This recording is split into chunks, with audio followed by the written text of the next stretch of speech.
Today is not about hype. It's about timing. We've got growing pressure from Washington to end the shutdown, Swell kicking off next week, and XRP sitting in that quiet coil phase we talk about far too often. If you've been feeling like we're staring at calm water before the tide shifts, this video is definitely for you. Let's talk more about the macro signal, institutional pressure, and what to expect going into next week. But first, let's go ahead and hop into the chart.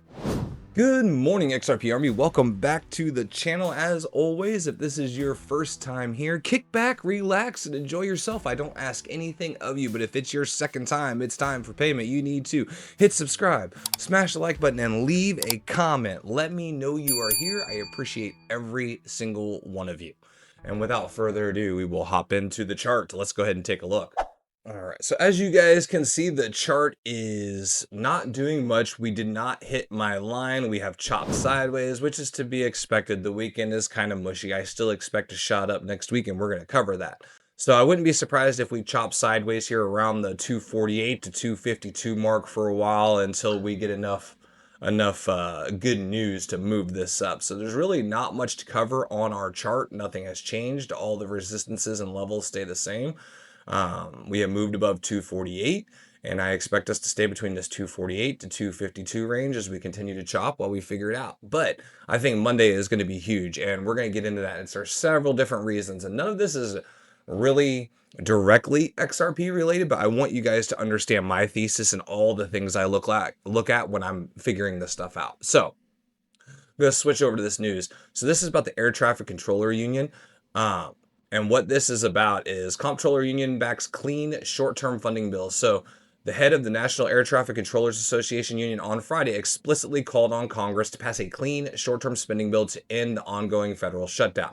So this is causing issues with airlines, air traffic controllers, unions. This is causing a lot of pressure in places outside of just, federal government jobs, federal contracting jobs and things like that are starting to have effect. This is not the only area we've been having problems with unions. So we have union pressure pushing to reopen the government.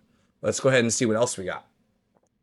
This is, come on now. Judge orders Trump administration to use emergency reserves for SNAP payments during the shutdown. Two federal judges ruled nearly simultaneously on Friday that the President Donald Trump administration must continue to pay for SNAP, the nation's biggest food aid program, using emergency federal reserves funds during the government shutdown. So not only do we have pressure from unions, now we're having pressure from judges and legal forms to keep spending, essentially, to keep these programs going. So we have pressures from two different fields to get this government reopened. I'm telling you, next week is key. I've been standing at the rooftop saying November. Let's see what else we got. Excuse me. So XRP traders parse Ripple Swell 2025 schedule for market moving announcements. White House joins Ripple Swell, which we already talked about. BlackRock's Maxwell Stein leads on panel on tokenized assets with Moody's and CoinDesk. Ripple will host Swell 2025 in New York, which we all know, November 4th and 5th, featuring Patrick Witt from the White House, which I reported on earlier. Senior leaders from NASDAQ, BNY, Citi, Fidelity, and Kraken. The lineup marks one of the strongest intersection U.S. policy, traditional finance, and crypto in the conference's 8-year run. Think about all the players here. BlackRock panel puts tokenized assets in the spotlight, which we already know. I kind of stopped reporting on that. The agenda lists BlackRock Director of Digital Assets Maxwell Stein on the session titled The Impact of Tokenized Financial Assets on Capital Markets. Alongside Moody's and CoinDesk expect to focus on custody, pricing benchmarks, and how tokenized funds fit inside of regulated portfolios. Such a panel gives the event institutional weight beyond just the ETF chatter. So that's amazing, guys. So ETF buzz persists. So we've got ISO coming. November is huge. So as soon as this government reopens and the ETFs go live, we have Ripple Swell. We have ISO 20022.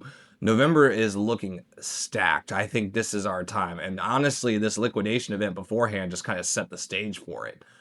We're nearing oversold at 248. Okay. I didn't even read this. I don't know why I pulled these up. They always are slightly different than mine, but XRP oversold bounce to watch. Ripple flips Forbes zombie script into a $180 billion powerhouse. XRP may signal a buying opportunity as it trades in oversold territory amid Forbes changing tune about Ripple becoming a $180 billion behemoth.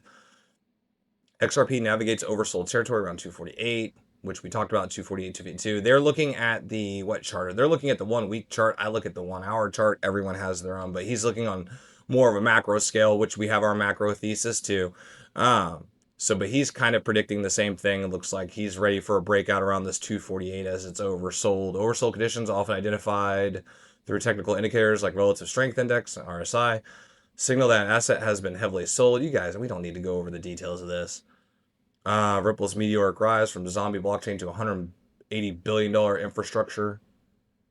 Forbes just discovered that Ripple went from a zombie blockchain to a $180 billion infrastructure play. Wait, isn't Forbes supposed to predict winners, not report on them after they've already won? After years in regulatory hell, Ripple is now acquiring licensed custody. So we're getting our regulated security. We have nothing but good news, everybody. Current price is at 249. All right. So yeah, nothing but good news. Price is hanging out at 250. We have Ripple Swell next week. I'm telling you, I think the government's reopening next week. There's way too much pressure from so many angles. You have to read the tea leaves and look at the macro event. Thursday, Trump came out and was talking about taking the nuclear option. Holy crap. Hang on. While I was talking to you guys, what the heck just happened? Uh-oh, liquidity spike. You guys see this? That literally happened in a flash while I was talking to you. So someone just got stopped out all the way down to 238. This is usually indicative of a sharp move upward. If they clear out, this is a manipulation candle. Let me look here. I'm so glad I caught this while I was talking to you guys, because this stuff is so crucial. Let's go to the 15-minute candle. Oh yeah, look at that. We dropped all the way down to 238. Let's see. Let's take it to the 1 minute. It was all in 1 minute. Yeah, definitely a liquidity sweep right here. That is usually, I need to buy real quick. I'm about to get off here and buy. Usually that means it's about to shoot up. It'll move in the opposite direction when they clear out all this liquidity right here. Usually it means it's about to move up. So that's a bullish signal, honestly, for the weekend.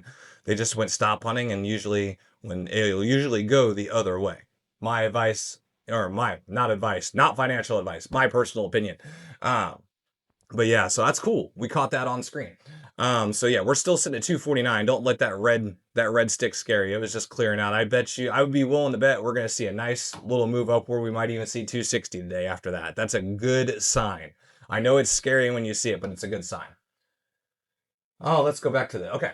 So yeah, that's cool. I'm glad I got to share that with you. I normally don't have that stuff happen while I'm talking. So yeah, liquidity sweep. I think we're going to have a move up. Not financial advice. None of this is financial advice, but there's so much news, and that actually leads into what I was just talking about. I think we're going to have a build up to next week. Other people might be seeing that too. I might not be the only one with this idea. Institutional players are definitely playing around right now. So, that's definitely something to look at. And if you guys are still here at the end of the video, make sure to leave a comment, like, subscribe. It really, really helps. If you made it to the end, let's comment manipulation, since you just saw that manipulation candle at the end. That's pretty cool. I might put a screenshot of that there, try and get people to stay. But I appreciate all of you. Make sure you like, subscribe. We've been growing fast. If the content is helpful, I'm so glad. I'm hope I'm presenting some value to you. That's what I'm here for. And I'm looking forward to next week. I think it's going to be exciting. Let's buckle in.